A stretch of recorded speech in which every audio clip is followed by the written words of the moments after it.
Good morning, art class. I hope everyone is doing well. I want to talk to you about this week's assignment, which is going to be a very traditional still life drawing in black and white. So all you need is a piece of paper and a pencil and one special object. Now, what's that object going to be? I'm so glad you asked. We're going to do a drawing based on something that is so important during the pandemic right now, and that is toilet paper. That's right. We are going to do a fine art drawing of a roll of toilet paper. So you'll need one that's unopened, preferably with the end loose, because I think that's just more interesting as a drawing. Pencil and paper, and we're ready to go. I also would like you to have a light source. Now this can be a lamp, an overhead light, a flashlight, your phone light, just something that can create a really strong source of light that's not a window. This drawing is going to be all about showing highlights, shadows, and cast shadows, and creating a wide range of values from light to dark using our pencil. So I'm going to show you my drawing and how I did it. Okay, so before I started my drawing, I set up my roll of toilet paper and a light source. So you can see that my source of light is coming from the left side. The next thing I did is I drew a border around my piece of paper using a ruler. Now you can do this if you want, it's entirely up to you. You do not have to have a border. When you're setting up your roll of toilet paper, I recommend that you unfurl a few of the squares on the end because that will give you a really cool shape to draw. If you don't and you just have a tube, that is not exciting, so please don't do that. Okay, so the first thing that I'm going to do for my drawing is set up the basic shapes of what I'm looking at. So I did the sides first. Those are just straight parallel lines. Next, I'm doing the oval shape for the top. Now I'm going to try and measure about how long the roll of toilet paper should be by comparing it to how much space there is on the top. I added too much, so I'm going to erase this and shorten it a little bit. Okay, I like that better. Now, when you're doing shapes like this, these are really difficult to get these ovals correct. You don't want them to be pointy, right? There are no pointy angles on a roll of toilet paper. So make sure that these are nice and round. All right, now I'm looking at how the toilet paper unfurls. Now mine is difficult. There are a lot of rolls and angles and edges to it. So I'm looking at where those basic shapes are. If you're not up to this, have it unfurl just a little bit. But don't do just a single column. That's not exciting. And really try to challenge yourself. Right? The more difficult your arrangement is, the more interesting your drawing will be. So notice how often I use my eraser to fix mistakes. Changing mistakes at this stage is the easiest time and place to do it. So really be critical of what you're drawing. If you put a line somewhere and you don't like it, go back and change it. Once you've started shading a drawing, it's incredibly difficult to change any of the angles or the edges or the shapes that you've made. So every time you draw a shape, stop and look at it. Look at your reference and then look at what you've drawn. Is it accurate? Could it be better? If it could be better, erase it and move that line.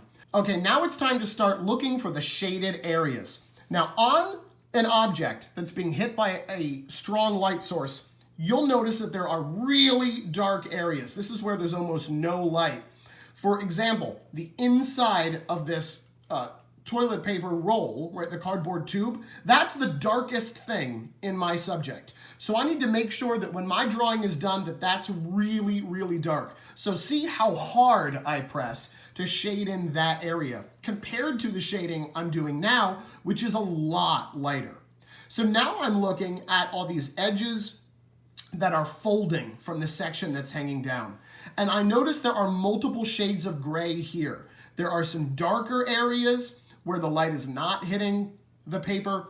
And there's also some medium areas where a little bit of light hits it, and then some lighter areas that are directly hit by my light source.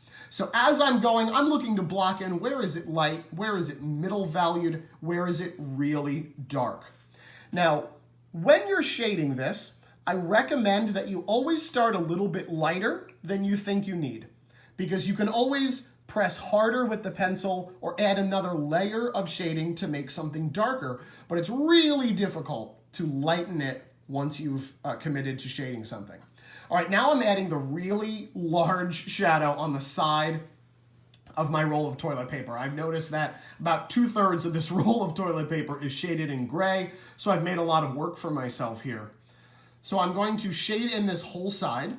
When I'm doing this, notice that I keep going back over the same areas with strokes of different directions. I find this really helps blend in that shading so that it doesn't look like stripes. All right, now I'm starting to draw in the shape of the cast shadow. Now the cast shadow is a shadow formed when an object blocks the light. Oh, see. All right, this is a problem that happened to me a lot. I would either cough or I would breathe heavily and it would move the toilet paper. So, oops, oh well, what can you do? All right, now back to the cast shadow. The cast shadow, right, is made when an object blocks the path of the light. So that's the shadow that's sitting on the table. All right, now it's time to refine my drawing. I am nowhere near done. I'm looking at where the shadows get even darker, where they change, where they're a little bit gray.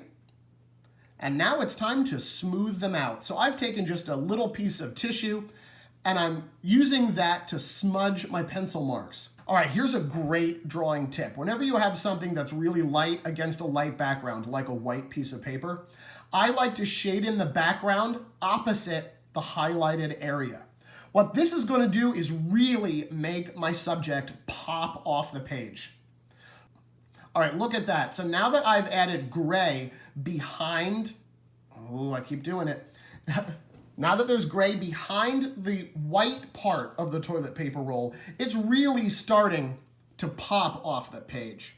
Now, of course, one of the downsides of smudging your drawing with a little piece of tissue is that it's going to get gray smudges in areas where you don't want it. So I've taken my eraser and gone back in and cleaned up all those edges.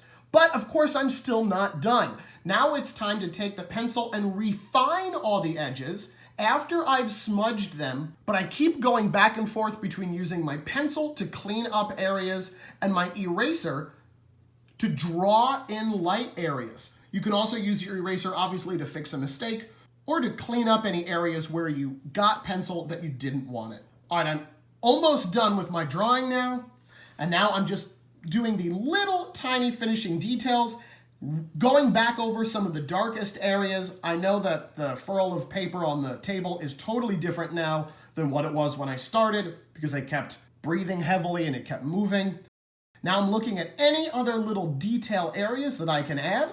Now remember, this week we have 1 hour of class today and an hour of class on Thursday. So although I don't expect you to spend 2 full hours on the drawing, it should take you at least an hour to do this. If you've done it in just a few minutes, I guarantee there's not enough. We are looking for a wide range of values, light, medium, and dark shades of gray, plus the darkest black you can get with your pencil, and the lightest highlight that should be the white of the paper. So please take your time and let's draw some toilet paper. So there you have it. That is my step-by-step process of how I created my still life drawing of a roll of toilet paper. Remember, for your drawing, you want a wide range of values from light to dark. You want to show highlights with that strong light source from one direction, shadows and cast shadows. And you really want to think about creating all of those different values that you see. Take your time, go really slowly, and don't forget that your eraser is a fantastic drawing tool. I can't wait to see what you've come up with. If you have questions or need help, let me know.